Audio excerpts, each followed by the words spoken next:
안녕하세요. 매일 새로운 사연을 전하는 읽어주는 사연 라디오입니다. 구독과 좋아요, 많은 공유 부탁드립니다. 오늘의 사연 시작하겠습니다. 안녕하세요. 주제 파악도 못하는 시댁 식구들한테 아주 진저리가 나서 이혼하게 된 30대 여성입니다. 지난 제 결혼 생활을 돌이켜보자면 저도 정말 뭐에 눈이 멀었던 건지 무슨 영광을 누리겠다고 그런 대접을 받으면서도 꾸역꾸역 버텼던 건지 모르겠어요. 아니, 솔직히 말하면 무서웠어요. 이혼을 한다는 게, 이혼녀가 된다는 게. 제가 얼마나 대단한 사람은 아니지만 그래도 학창 시절부터 결혼할 때까지 저를 부러워하는 친구들이 꽤 있었거든요. 그래서 제가 어디 가서 제 입으로 말은 안 했지만 그래도 나 정도면 괜찮은 인생이라고 생각했던 게 사실이에요. 이렇게 적고 나니까 스스로가 훨씬 한심하게 느껴져서 헛웃음이 다 나오네요. 남편하고는 미국에서 만났습니다. 저는 당시 회사 생활을 하다 뒤늦게 어학연수를 시작한 상황이었고 남편은 석사 과정을 밟고 있었죠. 그런데 저희가 있던 지역이 뉴욕이나 LA에 비해 한국 사람이 많지가 않았거든요. 그리고 아이러니하게도 소위 머릿수가 적으니까 더더욱 한국 사람들끼리 똘똘 뭉쳐야 된다 뭐 그런 분위기였어요. 그런데 저는 다니던 직장까지 때려치고 떠난 어떻게 보면 꽤나 뒤늦은 어학연수였기에 나름대로 굉장히 비장했거든요. 그래서 한국에 관한 건 쳐다도 보지 말아야지. 아주 작정을 하고 갔었죠. 하지만 향수병이라는 거 무시할 게 못 되던걸요? 처음 한 반년은 그냥 거리만 걸어 다녀도 즐겁더니 언젠가부턴 이러나 저러나 나만 혼자인 것 같아서 쓸쓸하고 이런 생활을 2년을 해야 한다 생각하니 갑갑하고 회사는 왜 때려쳤나 싶고 별의별 생각이 다 들더라고요. 아무튼 그때 누가 저한테 한인 커뮤니티를 소개시켜줬어요. 거기 가면 비슷한 또래들을 꽤 만날 수 있을 거라면서요. 그래서 그래 믿져야 본전이지 하는 생각으로 나갔는데 정말 듣던 대로 제 또래가 제법 있는 게 아니겠어요? 그리고 그때부터 그 외로움과 쓸쓸함도 조금씩 덜해져 가더라고요. 하지만 결론부터 이야기하자면 저는 결국 계획보다 일찍 한국에 들어와야만 했습니다. 아버지께서 갑자기 쓰러지시면서 순식간에 여러 가지로 상황이 복잡해졌거든요. 어머니는 아버지가 당장 돌아가시는 것도 아닌데 유난 떨지 말라고 신경 쓰지 말고 계획대로 하라셨지만 그렇게 10개월의 짧은 어학연수를 마치고 한국에 들어와 그래도 다행히 저는 예전보다 나은 조건의 직장에 들어갔어요. 아버지도 금세 건강을 되찾으셔서 예전만큼은 아니었지만 그래도 일상생활이 가능하신 수준으로 회복되셨고요. 그래서 이후로 미국 생활에 대한 짧은 추억은 가슴 한켠에 묻어두고 다시 하루하루 일상을 보내기 시작했지요. 그런데 그렇게 귀국한 지 어느덧 2년이 지났을 무렵 이메일 한 통을 받았는데 바로 남편이었습니다. 한국에 돌아오게 됐는데 가면 만나주겠냐대요? 그때만 하더라도 저는 좀 의외다 싶었지만 한편으론 그래도 나를 기억해준다는 사실이 반갑더라고요. 그래서 그러자 한번 보자 했지요. 그리고 몇 번의 이메일을 주고받은 뒤 마침내 광화문에 있는 한 카페에서 만남을 가졌는데 남편이 저한테 호감이 있어서 언제 한번 데이트 신청을 하려고 했는데 어느 날 갑자기 제가 사라져버렸다고 깜짝 놀랐다는 거예요. 그러더니 이렇게 다시 만나게 돼서 너무 기쁘다며 앞으로도 자주 보자고 그러더군요.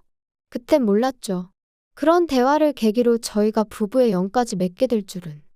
사귄 지 4년 만에 결혼 이야기가 오가기 시작했어요. 둘 다 적은 나이가 아니었지만 남편이 한국에 돌아와서 자리를 잡는데 꽤 오랜 시간이 걸렸거든요. 남편은 계속해서 금융권에 문을 두드렸지만 기회가 쉽게 주어지지 않았습니다. 그리고 남편은 그런 상황을 좀처럼 받아들이지 못하는 눈치였어요. 제가 자격증이라던가 뭔가 좀 공부를 더 해보는 게 어떻겠냐고 조언도 했지만 들으려고 하지 않았고요. 그러다 결국 3년 만에 제가 지인에게 부탁하여 모 어학원에서 강사로서 일하게 되었죠. 그런데 당혹스럽게도 남편은 생각보다 꽤나 만족하는 눈치였습니다. 그리고 시댁에 인사를 드리러 갔던 날 또 한 번 저는 황당함을 금치 못했는데 그건 바로 어머님이 보여주신 태도 때문이었어요. 어머님께선 저희 친정부모님이 무슨 일을 하시는지 궁금해하셨고 저는 사실 그대로 말씀드렸습니다. 두 분이서 작은 철물점을 하고 계시다고요. 그랬더니 어머님 하시는 말씀이 요새도 그런 걸로 밥 벌어먹고 사는 게 가능하냐시대요. 어이가 없었죠. 하지만 처음 뵙는 자리에서 제가 기분 나쁜 티를 내기도 그렇고 뭘 구구절절 설명하기도 그렇고 그래서 그냥 두 분 노후 준비는 되어 계시다는 정도로 적당히 대답했어요. 그런데 어머님은 제 대답은 듣지도 않으시고 이 집안 그러니까 시댁 말이에요. 레벨이 다르답니다. 교육자 집안이라고요?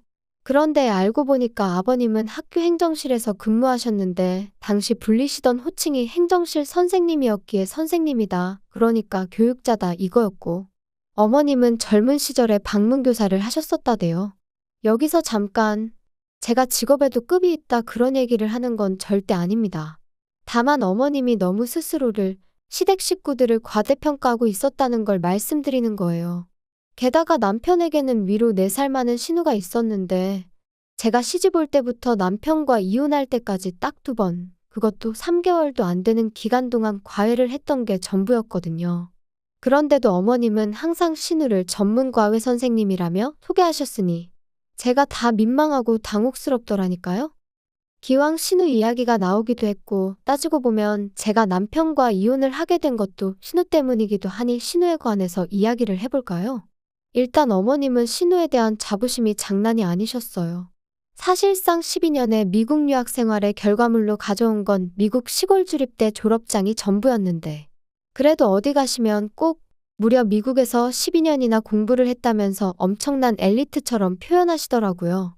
게다가 신우가 유학하며 쓴 돈이 경기도 아파트 한 채 값은 된다며 은근슬쩍 당신의 재력을 뽐내길 좋아하셨는데 정작 저희가 결혼할 땐 한 푼도 보태주지 않으셨습니다. 그래도 저 단 한 번도 서운하다 어떻다 말하지도 않았고 그런 생각도 없었어요. 애시당초 바라지도 않았으니까요. 아무튼 잠깐 다른 데로 이야기가 샜는데 저희 신우 말이죠. 아무리 어머님이 밖에서 이런저런 미사여구를 덧붙여 자랑을 하고 다니셨어도 현실은 나이 38살에 계속 부모님한테 손 벌려 용돈 탓은 한마디로 그냥 백조였어요.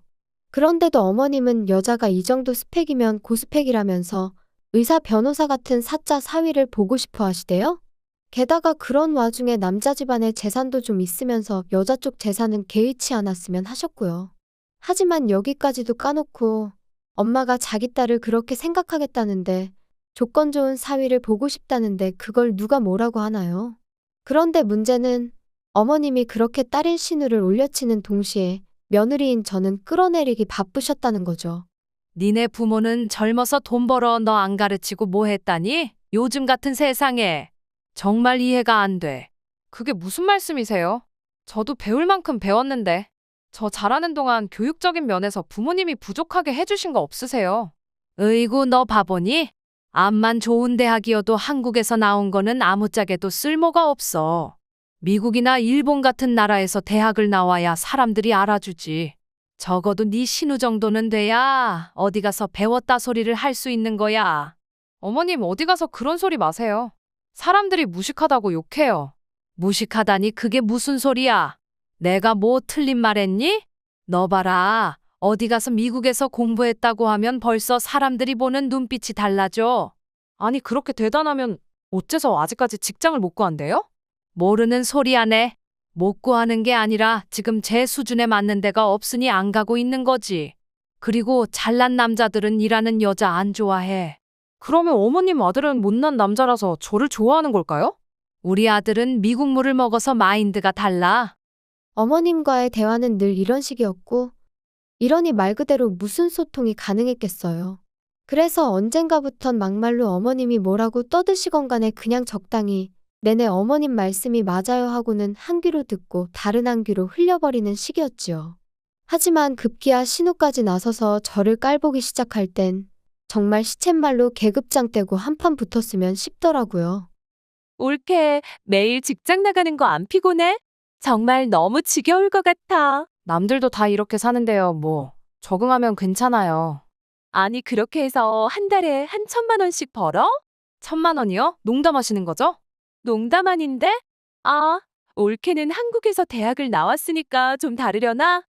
신우의 꼴 같지 않은 대학 부심은 이후로도 하루가 멀다 하고 튀어나오기 일쑤였고 결국 참다 못한 저는 친한 친구에게 하소연을 하고 말았습니다. 그랬더니 한참을 심각하게 듣던 친구가 그 신우랑 자기 오빠랑 소개팅을 시켜줄까 그러대요. 참고로 친구 오빠는 얼마 전에 개원한 피부과 의사였거든요. 하지만 제가 됐다 했습니다. 솔직히 말해서 괜히 신우 골탕 먹인다고 그런 일을 벌이는 건 친구 오빠에게도 못할 짓이다 싶었고, 막말로 그러다 둘이 눈이라도 맞으면 그것도 골치가 아프겠다 싶었으니 말이죠. 하지만 친구가 절대로 그럴 리가 없다면서 한번 자리를 만들어 보라고 성하더라고요. 자기가 오빠한테도 잘 설명하겠다면서. 그래서 며칠 고민하다가 에라 모르겠다 싶어서 신우에게 미끼를 던졌습니다. 친한 친구의 오빠인데 이번에 피부과 개원했다. 결혼 상대를 찾고 있는 것 같은데 누구를 소개해줘야 할지 모르겠다. 그러니까 아니나 다를까 어머님도 신우도 눈빛이 달라지더니 저더러 한심하게 왜 멀리서 찾냐. 신우 자리로 딱이다.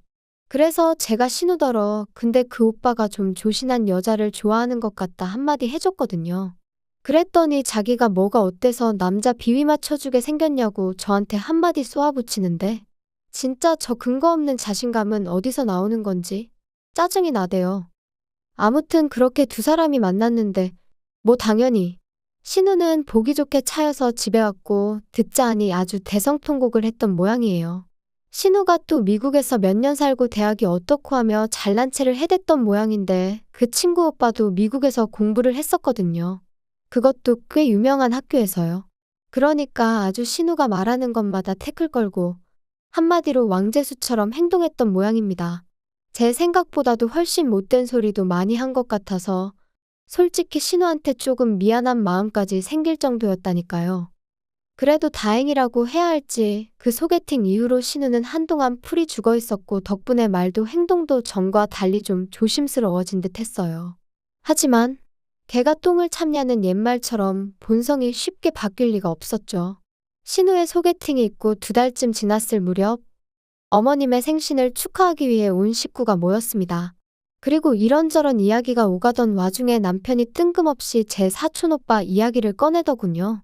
남편이랑 사촌오빠가 이따금씩 주식 이야기로 연락을 주고받는 건 알고 있었는데 시댁 식구들 앞에서 이야기를 꺼낼 줄은 몰랐기에 좀 놀랐죠. 남편은 시부모님께 저를 가르치며 민경이 사촌오빠가 사업 수완이 보통이 아니다. 이번에 매장을 또 낸다고 하더라. 그리고 저는 괜히 제 어깨가 다 으쓱해지는 기분이었습니다. 그런데 그때 어머님이 대뜸 학교는 어디 나왔냐고 물으시는 거예요. 그런데 저희 사촌오빠가 고졸이거든요. 어려서부터 워낙 차를 좋아해서 고등학교 때부터 차에 관한 기술을 배웠고요. 하지만 사연이 어떻건 간에 그걸 어머님이 들어주실 리도 없었고 저도 뭐 구구절절 설명할 필요도 느끼지 못해서 그냥 고졸이라고만 말씀드렸어요. 그랬더니 저희 어머님하고 신우가 어휴, 아무리 그래도 고졸은 좀 그래. 말이 안 통할 것 같은데. 암만 어디 모임 같은 데 나가서 고졸이라고 해봐라. 사람들이 대번에 무시한다니까. 나는 내가 고졸이면 진짜 우울해서 사람들 만나기도 싫을 것 같아. 아니, 올케네는 왜 다들 자식들 공부를 이렇게 안 시키셨대? 올케도 뭐 대학을 나오긴 했지만 한국에서 나왔고. 그것도 난 좀 심각하다고 생각하는데 사촌 오빠는 아예 대학도 안 갔어? 올케 부모님도 그렇고 그 사촌 오빠란 사람 부모님도 그렇고 다들 되게 신기하시다. 이후로는 무슨 대화가 오갔는지 잘 기억도 나질 않아요. 괜히 분한 마음에 눈물까지 나올 것 같았는데 그랬다간 정말 놀림거리가 될 것 같아서 정말이지 손톱이 파고들 정도로 주먹을 쥐고 분만 삭히고 있었으니까요. 그리고 그렇게 집에 도착하니 남편이 기껏 한다는 소리가 신우가 아기가 있어서 그런 소리를 한 건 아닐 거라나요? 어이가 없어서 설령 아기가 없었다고 해도 나이가 내일 모레면 40인 사람이 할 말 못할 말 분간도 못해? 너도 말을 그렇게 하면 안 되지. 그래도 내 누난데 사람이 뭐냐 사람이. 그나마 요간한 걸 다행인 줄 알아. 그리고 나도 그럼 한번 아기는 없다 하고 웃으면서 신우 속 한번 긁어볼까? 나는 뭐 그렇게 할 줄 몰라서 가만히 있는 줄 알아? 아무리 그래도 너 선은 넘지 마. 우리 누나야. 난 네 마누라야. 넌 너무 예민해. 우리 엄마도 누나도 가식 없는 성격이라 그런 거지. 너 뭐 기분 나쁘라고 그런 거 아니라니까. 가만히 있으면 중간이나 가지. 다른 때는 그래도 눈치라도 보더니 남편도 미쳤는지 헛소리나 찍찍해대고 나중에 한다는 말이 어머님 생신인데 제가 고개만 푹 숙이고 있는 게 너무 얄미워서 그랬다곤 했지만 애시당초 원인 제공은 어머님하고 신우가 했으니 미안한 마음이라곤 요만큼도 들지 않았어요. 그래서 그날 이후로 며칠 동안은 남편을 본체만 체하며 지냈거든요. 그랬더니 답답했는지 나중엔 자기가 미안하다고 사과를 하긴 하더라고요. 한편 그 무렵 저는 사촌 오빠로부터 뜻하지 않은 선물을 받게 되었습니다. 중고가로도 무려 1억이 넘는 자동차였죠. 기쁘기보단 당황스러워서 이걸 나를 왜 주냐 물으니 일단 자기가 새 차를 뽑기도 했고 그러면서 하는 말이 이모가 아팠을 때 제가 병간호를 해드린 게 너무너무 고마웠다나요? 그래서 이런저런 이유로 저한테 주고 싶었다면서 팔고 싶으면 팔아도 된다 그러는데 이걸 받아도 되나 싶어서 결국 이모한테 전화를 했더니 오빠가 준 거니 기분 좋게 받으면 된다 그러시더라고요. 그래서 오빠랑 저랑 한 일주일 정도 실랑이를 한 끝에 제가 타기로 했어요. 그런데 남편이 너무 부러워하는 거예요. 그리고는 자기도 끌고 다니게 해줄 거냐는데 마음 같아선 솔직히 안 된다고 하고 싶었거든요. 그런데 한편으론 내가 너무 치사한가 싶어서 결국 그러라고 했죠. 그리고 그렇게 차를 넘겨받고 꼬박 한 달째 되던 날 아버님 생신이었어요. 차를 끌고 가면 오히려 더 막힐 것 같아서 지하철로 가자니까 저더러 뭘 모른다며 시내를 다닐수록 비싼 차를 끌어야 된다고. 사람들이 다 알아서 비켜준다나요? 아무튼 결국 남편의 고집을 이기지 못하고 그렇게 강남까지 그 차를 끌고 갔습니다. 그리고 주차장에서 차를 대고 내리는데 건너편에서 시부모님과 신우가 저희를 보고 있더라고요. 일단 식당 안으로 들어와 자리를 잡고 앉았습니다.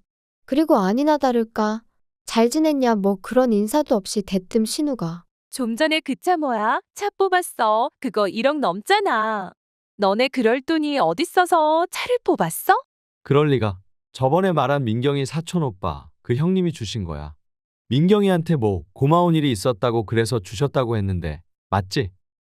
뭐 그랬지. 신우의 눈이 휘둥그레해지더니 아니 그런 걸 막 줄 수 있는 정도로 돈을 잘 버냐고 묻더라고요. 그리고 저는 순간 지난번 일이 떠올라서 그렇다고 대답해버렸어요. 사실은 사실이었으니까요. 그러자 신우가 몇 살이냐 여자친구는 있냐?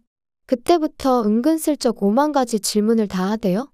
그러더니 급기야 며칠 뒤 어머님이 저더러 따로 좀 만나자 하셔서 나갔더니 신우랑 둘이 나오셔서는 저희 사촌 오빠랑 신우랑 소개팅 자리를 만들어 보라고 하셨습니다. 솔직히 나이가 많은 게 마음에 걸리긴 하는데 그래도 뭐 들어보니까 네 신우 남편감으로 그럭저럭 괜찮은 것 같으니 자리 한번 만들어봐. 어우, 싫어요, 어머님. 안 돼요. 제가 중간에서 너무 불편해질 것 같아요. 아니 네가 불편해질 게 뭐가 있니? 오히려 더 좋지. 괜히 이상한 집구석하고 얽히느니 겹사돈이 100배 1000배 낫지. 너 참 이상하다. 아유, 어머님 진짜 저 곤란하게 왜 이러세요? 형님도 무슨 말 좀 해보세요. 아니, 두 분 다 그렇게 학벌부터 보시더니 저희 사촌 오빠 고졸이라니까요? 고졸이나 마나 돈 잘 번다며. 그러니까 일단 한번 자리라도 만들어봐. 어머님, 저 정말 못 들은 걸로 할게요. 그리고 저희 사촌 오빠 눈 높아요. 거기는 학벌만 안 보고 나머지를 다 따져요. 나머지를 다 따진다는 게 도대체 무슨 소리냐? 너 지금 네 신우가 학벌 말고 다른 건 다 뭐 별 볼 일 없다는 거야 뭐야? 제가 그런 걸 제 입으로 말씀드리기는 어렵고요. 차라리 결혼정보회사라던가 그런 데를 가보시면 어때요? 아무튼 사촌 오빠하고 자리를 만든다던가 그런 일은 못해요. 아셨죠? 그리고 저는 제가 그 정도로 거절을 했으면 어머님도 신우도 솔직히 자존심이 상해서라도 더는 말을 꺼내지 않을 줄 알았습니다.